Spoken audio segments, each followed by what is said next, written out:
kasih ngai diapa kari kaba edu bari mubaca kitemen menghendai langam yo isu Jing mayaki kam indu riringai tuan toila kari ngin kir shakle shaprang ini polio jing stad ni adi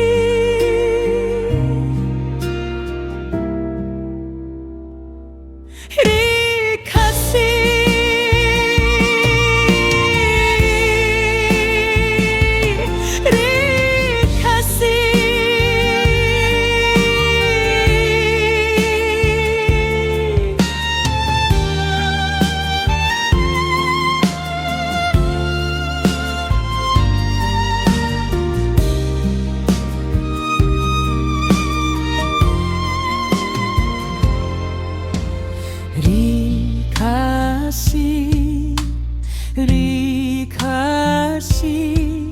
ye pade po gari gami pete umirin umikmaw